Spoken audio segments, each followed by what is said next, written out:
कि सूरज अभी डूबा नहीं है, जरा सी शाम तो होने दो। कि सूरज अभी डूबा नहीं है, जरा सी शाम तो होने दो। मैं खुद लौट जाऊंगा, मुझे नाकाम तो होने दो। मुझे बदनाम करने के बहाने ढूंढती है ये दुनिया। मुझे बदनाम करने के बहाने ढूंढती है ये दुनिया। मैं खुद हो जाऊंगा बदनाम, पहले मेरा नाम तो होने दो। पहले मेरा नाम तो होने दो। जय हिंद साथियों, गिरनार एकेडमी के ऑनलाइन प्लेटफॉर्म पर एक बार फिर आप सभी का हार्दिक स्वागत है। और आज अपन फिर से धमाकेदार प्रश्नों की सीरीज में टॉप 15 क्वेश्चन लेकर आए हैं, और जिसके अंदर अपन देखेंगे क्वेश्चन नंबर 1 से शुरुआत करते हैं और इसके साथ ही साथ चारों ऑप्शन क्लियर करते हुए अपन आगे बढ़ते हैं। तो पहला क्वेश्चन स्क्रीन पर, तो देखिए पहला क्वेश्चन हमारा क्या है।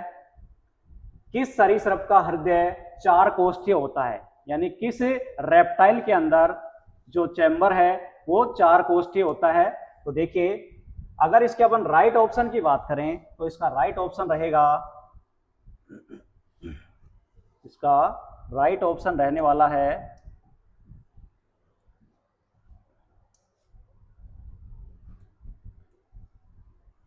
राइट ऑप्शन इसमें रहेगा मगरमच्छ। बाकी अपन ऑप्शन की बात करें, गिरगिट, कोबरा और कछुआ, इन तीनों में 3 कक्षीय चैम्बर होता है, यानी 3 कक्षीय कोष्ठीय होता है। इसमें मतलब 3 कक्ष होते हैं। अब मगरमच्छ की अपन बात करें तो इसके हृदय में 2 आलिंद और 2 निलय होते हैं। 2 आलिंद प्लस 2 निलय होते हैं। गिरगिट के अंदर हृदय 3 कोष्ठीय होता है। इसी प्रकार से कोबरा के अंदर भी 3 कोष्ठीय होता है और कछुआ में भी 3 कोष्ठीय हृदय पाया जाता है। नेक्स्ट क्वेश्चन देखिए, वह परमाणु जिसका इलेक्ट्रॉन न तो कम हो सकता है और न ही बढ़ सकता है क्या कहलाता है? तो देखिए भाई, वह परमाणु जिसके इलेक्ट्रॉन में ना कोई कमी हो ना वृद्धि हो, तो एक प्रकार से वह अक्रिय होता है, इनएक्टिव होता है। तो इसका हमारा पास राइट ऑप्शन क्या रहेगा? एक अक्रिय परमाणु होता है। बात करें अपन धात्विक की, तो धातुएं जो होती हैं इलेक्ट्रॉन त्याग कर धनायन बनाती हैं। इलेक्ट्रॉन त्याग कर धनायन बनाती हैं। इलेक्ट्रॉन त्याग कर धनायन बनाती हैं। बात करें अपन अधातु या अधातु की, तो ये इलेक्ट्रॉन ग्रहण कर ऋणायन बनाती हैं। तो इसका हमारा राइट ऑप्शन क्या रहेगा? एक अक्रिय। ठीक है, बढ़ते हैं अपन नेक्स्ट क्वेश्चन की ओर। मुंह के पीएच का मान रिक्त स्थान से कम होने पर दांतों का क्षय प्रारंभ हो जाता है। तो देखिए, इसके लिए हमारे पास राइट ऑप्शन की यदि अपन बात करें तो राइट ऑप्शन इसका रहने वाला है 5.5। बाकी अपन ऑप्शन की बात करें तो देखो, जो 10 होता है ये एक प्रकार से क्षारीय होता है, क्षारीय। 7 क्या है? इसको आप उदासीन में ले सकते हैं। और 8 भी क्या होता है? क्षारीय। दोस्तों, 7 से ऊपर संख्या बढ़ते ही वो क्षारीय होने लगती है और 7 से नीचे वाली सभी क्या होती हैं? अम्लीय होती हैं। तो हमारे दांतों का पीएच मान यदि 5.5 हो जाता है तो दांतों का क्षय यानी डिके होना प्रारंभ हो जाता है। ठीक है, तो बढ़ते हैं अपन नेक्स्ट क्वेश्चन की ओर। भूकंप तरंग किस प्रकार की ध्वनि तरंग है? तो देखो दोस्तों, अपन बात करते हैं भूकंप तरंग की, तो भूकंप की जो तरंगे होती हैं नॉर्मली साधारणतः कानों से सुनाई नहीं पड़ती हैं। मानव की जो श्रव्य शक्ति होती है, यानी इनका जो मान होता है 20 हर्ट्ज से भी कम होता है, 20 हर्ट्ज से भी कम होता है। यानी कि हमारा जो राइट ऑप्शन इसके अंदर रहने वाला है वो होगा अवश्रव्य। अवश्रव्य राइट ऑप्शन है, यानी कि भूकंप की तरंगे अवश्रव्य प्रकार की होती हैं। इनकी जो आवृत्ति होती है, फ्रीक्वेंसी होती है 20 हर्ट्ज से भी कम होती है, जो सामान्यतः सुनाई नहीं पड़ती है। श्रव्य की अपन बात करें तो श्रव्य के अंदर अपन देखते हैं, श्रव्य की जो आवृत्ति की रेंज होती है 20 हर्ट्ज से 20,000 हर्ट्ज की रेंज में होती है। 20 हर्ट्ज से 20,000 हर्ट्ज की रेंज में होती है श्रव्य सीमा। बात करते हैं प्रश्रव्य, तो प्रश्रव्य के अंदर होता है 20,000 से 20,000 हर्ट्ज से अधिक, 20,000 हर्ट्ज से अधिक। और प्राधानिक में क्या रहेगा, इसके अंदर इसकी वैल्यू ये इससे संबंधित नहीं है, ये इसकी आवृत्ति जो होती है और भी अधिक होती है, और भी अधिक होती है। तो इस प्रकार से हमारे चारों ऑप्शन क्लियर होते हैं। क्वेश्चन नंबर 19 का राइट आंसर रहेगा अश्रव्य। नेक्स्ट क्वेश्चन देखते हैं। देखिए, नए चिपकने वाली सतह से लेपित बर्तनों में उपयोग आने वाला बहुलक है। तो देखिए दोस्तों, इसमें बात करते हैं सबसे पहले अपन नायलॉन की। अगर बात करें अपन इसमें राइट आंसर की, तो इसका राइट ऑप्शन या राइट आंसर रहने वाला है टेफ्लॉन, टेफ्लॉन। अब देखो, बारी बारी से अपन सभी ऑप्शंस की डिटेल जानते हैं। नायलॉन, नायलॉन नॉर्मली कहां पर कपड़े, रस्सी और धागे के अंदर काम में लिया जाता है, ठीक है। बात करते हैं टेरिलीन की, तो ये पॉलिएस्टर का एक बहुलक होता है, पॉलिएस्टर का बहुलक होता है। बात करें अपन बेकेलाइट की, तो यह विद्युत रोधी और उष्मा रोधी होता है, विद्युत रोधी, उष्मा रोधी। और इसका उपयोग नॉर्मली कहां होता है, हमारे घरों के अंदर स्विच के अंदर, स्विच के अंदर इसका उपयोग होता है, स्विच के अंदर इसका उपयोग होता है। नायलॉन का उपयोग कपड़े, रस्सी, धागे में होता है। टेरिलीन का उपयोग भी इसी प्रकार से पॉलिस्टर से बनी हुई मतलब रस्सियां होती हैं, पॉलिएस्टर का बहुलक होता है। बेकेलाइट विद्युत रोधी, उष्मा रोधी होता है, और स्विच के रूप में इसका यूज होता है। तो हमारा राइट आंसर क्या रहेगा इसके अंदर, टेफ्लॉन, जो नए चिपकने वाली सतह पर क्या किया जाता है, इसकी पॉलिश की जाती है। चलते हैं नेक्स्ट क्वेश्चन की ओर। देखिए, 2 ओम के 3 प्रतिरोध को समांतर क्रम में जोड़ने पर तुल्य प्रतिरोध का मान कितना होगा। 2 ओम के 3 प्रतिरोध हैं। देखिए, सोल्व करते हैं पहले इस क्वेश्चन को। 2 ओम के 3 प्रतिरोध हैं और वो भी किस क्रम में जुड़े हुए हैं, समांतर क्रम में। तो देखिए दोस्तों, इस क्वेश्चन को सोल्व करने से पहले हमें पता होना चाहिए कि जब प्रतिरोध समांतर क्रम में जुड़े होते हैं तो उनका तुल्य प्रतिरोध का फॉर्मूला क्या होता है। तो देखिए, तुल्य प्रतिरोध के लिए अपन फॉर्मूला देखते हैं, 1/R EQ यानी इक्विवेलेंट तुल्य प्रतिरोध। सूत्र क्या होगा इसका, 1/R1 plus 1/R2 plus 1/R3। तो देखो, प्रत्येक प्रतिरोध का मान 2 ओम है। फॉर्मूले में अपन क्या करते हैं, मान रखते हैं 1/2 plus 1/2 plus 1/2। R 1/R equivalent बराबर ये कितना आ गया, इसका एलसीएम लिया कितना, 2, ऊपर कितना हो गया, 3। तो देखो ये दोस्तों 1/R इक्विवेलेंट का मान है। तुल्य प्रतिरोध का मान निकालने के लिए हमें कितना प्राप्त होगा, R इक्विवेलेंट का मान कितना आ जाएगा, 2/3। R इक्विवेलेंट का मान कितना आ गया, 2/3। तो इस प्रकार से हमारे पास इसका राइट ऑप्शन कितना होने वाला है, 2/3 ओम, 2/3 ओम। बाकी 3/2 ओम गलत है, ये भी गलत है और ये भी गलत है, ठीक है।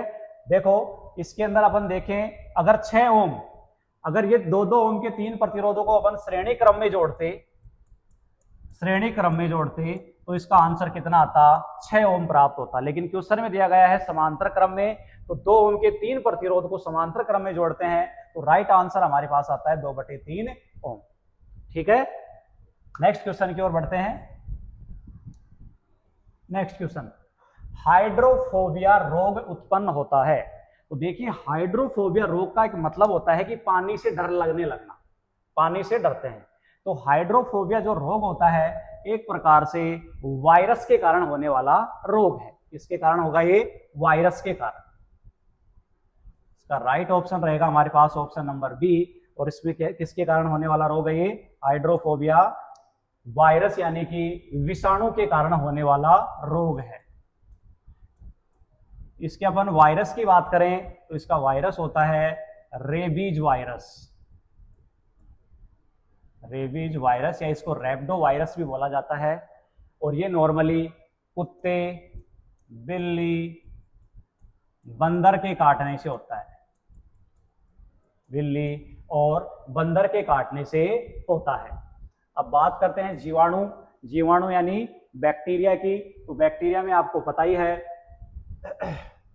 जैसे टीबी, टीबी टीबी किसके कारण होती है? जीवाणु के कारण। टीबी का जो जीवाणु होता है वो क्या होता है? Mycobacterium tuberculosis, mycobacterium tuberculosis. बात करें प्रोटोजोआ की, तो मलेरिया प्रोटोजोआ जनित रोग है। मलेरिया, मलेरिया किसके कारण होने वाला रोग है? प्रोटोजोआ से। कवक, कवक यानी इसके अंदर फंगल इन्फेक्शन आता है, जैसे कि दाद, खाज, खुजली। जितने भी फंगल इन्फेक्शन है वो सारे के सारे कवक के कारण होने वाले रोग हैं। दोस्तों चारों ऑप्शन हमारे क्लियर होते हैं बहुत अच्छी तरीके से। आगे बढ़ते हैं अपन नेक्स्ट क्वेश्चन की ओर। निम्न में से किस फूल का वानस्पतिक नाम नोरिसिस है? तो देखो राइट ऑप्शन के लिए अपन बात करें तो जो डैफोडिल होता है, डैफोडिल का वानस्पतिक नाम नोरिसिस होता है। डैफोडिल का वानस्पतिक नाम नोरिसिस होता है। ठीक है, बात करें गुलाब की तो रोसा, ये रोसा वंश से संबंधित है।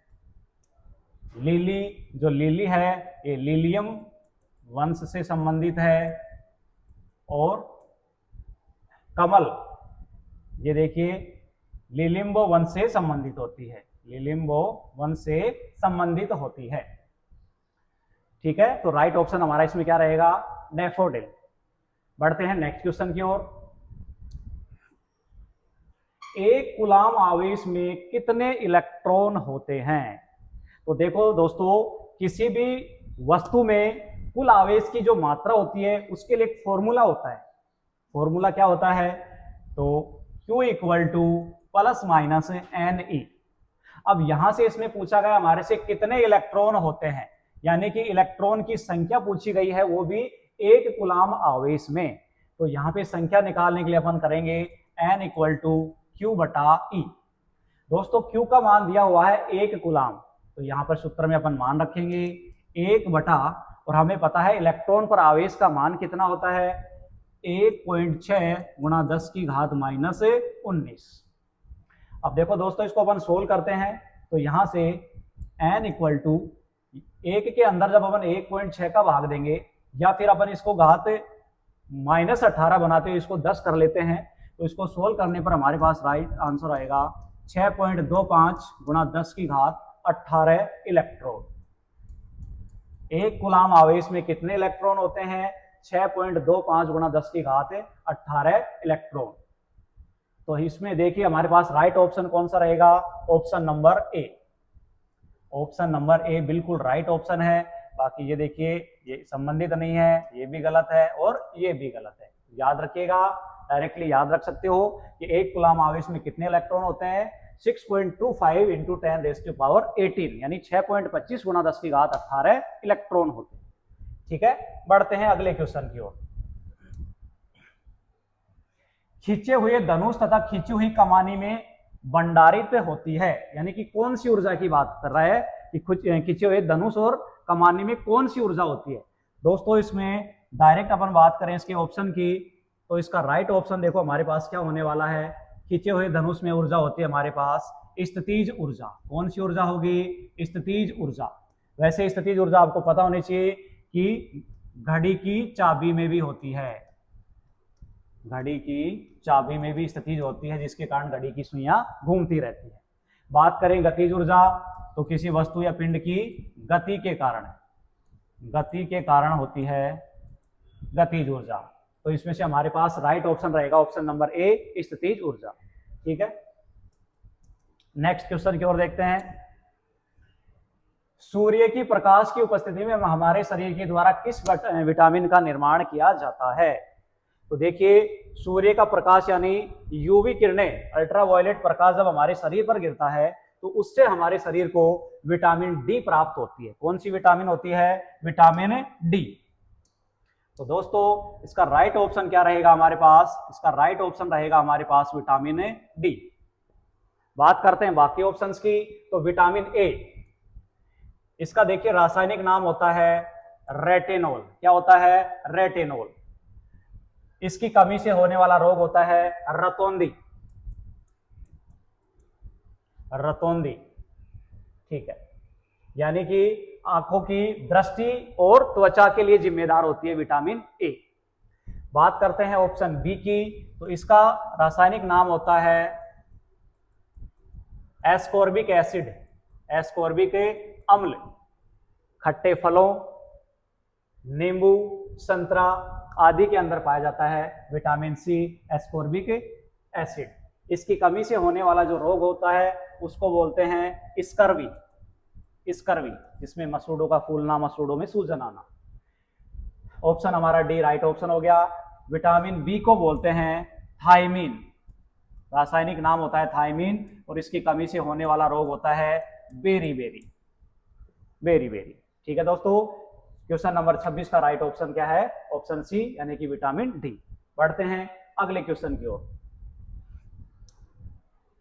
देखो, आंख की पुतली का आकार किसके द्वारा नियंत्रित किया जाता है? देखो दोस्तों, राइट ऑप्शन की अपन बात करते हैं तो सबसे पहले इसका क्वेश्चन का राइट ऑप्शन या राइट आंसर क्या होने वाला है? आइरिस। आइरिस।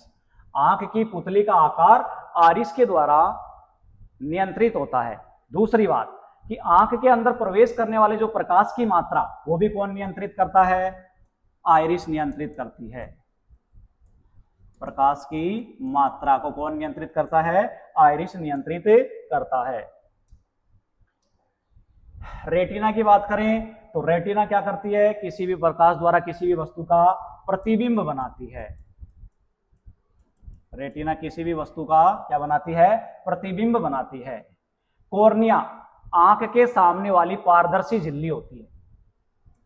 आंख के सामने वाली पारदर्शी झिल्ली कॉर्निया होती है। बात करें लेंस की तो लेंस क्या करता है? रेटिना पर जब प्रकाश का प्रतिबिंब बनता है, किसी वस्तु का प्रतिबिंब बनता है, तो उस प्रकाश को केंद्रित करने का काम करता है। प्रकाश को केंद्रित यानी एक जगह इकट्ठा करने का काम प्रकाश को केंद्रित करता है लेंस। ठीक है, चार ऑप्शन क्लियर होते हैं। राइट ऑप्शन रहेगा आइरिस। आइरिस, ठीक है। देखिए अगला क्वेश्चन स्क्रीन पर, निम्न में से किसमें प्रति ग्राम प्रोटीन की मात्रा सबसे अधिक होती है, यानी मैक्सिमम पर ग्राम प्रोटीन की मात्रा किसमें होगी? तो दिए गए ऑप्शन है हमारे पास गेहूं, सोयाबीन, मूंगफली, सेब। तो देखो राइट ऑप्शन सबसे पहले अपन डिस्कस करें तो राइट उत्तर हमारा क्या होगा इसमें? सोयाबीन। सोयाबीन के प्रति ग्राम के अंदर प्रोटीन की मात्रा सर्वाधिक होती है। गेहूं के अंदर भी प्रोटीन की मात्रा होती है लेकिन सोयाबीन से कम होती है। मूंगफली के अंदर भी प्रोटीन पाया जाता है लेकिन तुलनात्मक रूप से अगर बात करें सोयाबीन के साथ तो सोयाबीन से कम होती है। ठीक है, सेब के अंदर भी बहुत कम मात्रा पाई जाती है। तो राइट हमारा ऑप्शन रहेगा इसके अंदर, सोयाबीन के प्रति ग्राम में प्रोटीन की मात्रा मैक्सिमम होती है। बढ़ते हैं अगले क्वेश्चन की ओर। H2O2 किसका एक सूत्र है?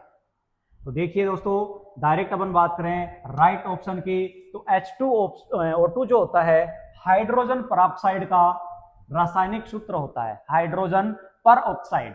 तो देखिए इसका राइट ऑप्शन कहां मिलेगा? हाइड्रोजन परऑक्साइड, यानी option number B, hydrogen peroxide सही उत्तर होगा क्वेश्चन का। हाइड्रोजन परऑक्साइड का सूत्र होता है H2O2। ठीक है, ऑक्सीजन हाइड्रोजन बिल्कुल संबंधित नहीं है, हाइड्रोजन ऑक्साइड बिल्कुल इससे संबंधित नहीं है, हाइड्रोजन ट्राई ऑक्साइड भी संबंधित नहीं है। हमारे पास सही आंसर होगा ऑप्शन बी, हाइड्रोजन परऑक्साइड। बढ़ते हैं आज के लास्ट और अंतिम क्वेश्चन की ओर। ये देखिए, रॉकेट में ईंधन के रूप में उपयोग में लाया जाता है। तो रॉकेट में जो फ्यूल भरते हैं उसके लिए कौन सी इसमें पदार्थ काम में लिया जाता है? तो राइट ऑप्शन इसमें रहने वाला है द्रव हाइड्रोजन। द्रव हाइड्रोजन, लिक्विड हाइड्रोजन रॉकेट में फ्यूल के रूप में काम में लेते हैं। द्रव नाइट्रोजन बिल्कुल इससे संबंधित नहीं है, द्रव CO2 भी का कोई यूज नहीं है, उपयुक्त सभी बिल्कुल संबंधित नहीं है। तो इस क्वेश्चन का हमारे पास राइट आंसर क्या होने वाला है, द्रव हाइड्रोजन यानी लिक्विड हाइड्रोजन रॉकेट में ईंधन के रूप में काम में लेते हैं। ठीक है, तो इस प्रकार से दोस्तों आज के बेहतरीन 15 क्वेश्चन कवर होते हैं। आपको मजा आया होगा, ऐसे हम कामना करते हैं, उम्मीद करते हैं। और जुड़े रहिए गिरनार एकेडमी के ऑनलाइन चैनल के साथ बिल्कुल सुनिश्चित सफलता के लिए। Thank you. जय हिंद दोस्तों।